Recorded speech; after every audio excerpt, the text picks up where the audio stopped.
41, then he will say to them on this left, depart from me, you cursed, into the eternal fire prepared for the devil and his angel.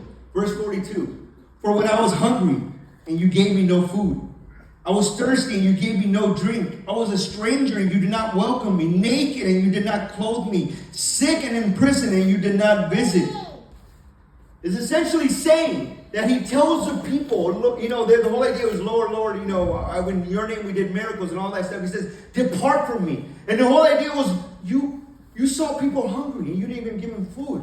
And you think you're my child? You saw people naked and you didn't give them clothes and you think you're my child? It's like everywhere in the New Testament, the Bible is incredible about this. When John the Baptist says, he goes up to Jesus and says, how do we know you're the Messiah?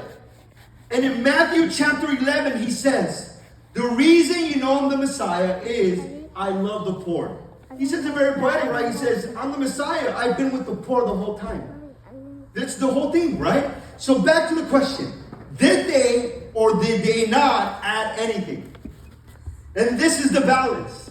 First, Paul says, I'll repeat it just to set up the argument. They added nothing to my message. And in verse 10, they said, except they reminded me to take care of the poor.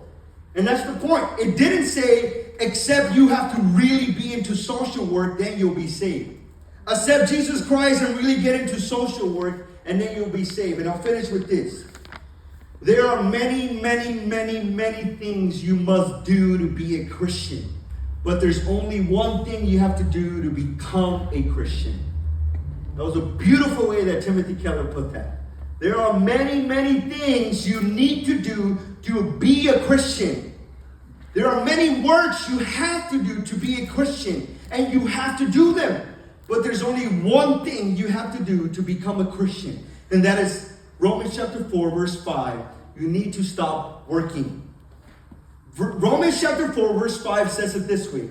But to the one who does not work, but believes in him who justifies the ungodly, his faith is credited as righteousness.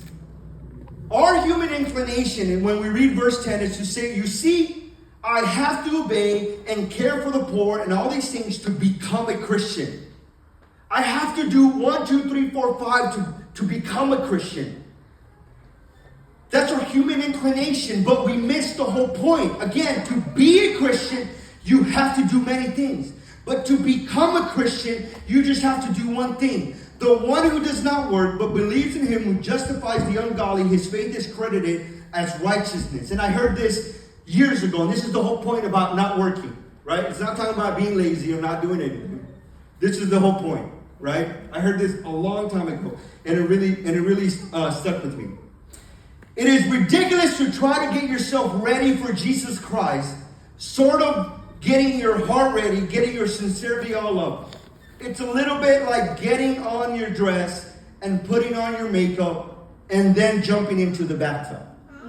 This is a great illustration of what it is.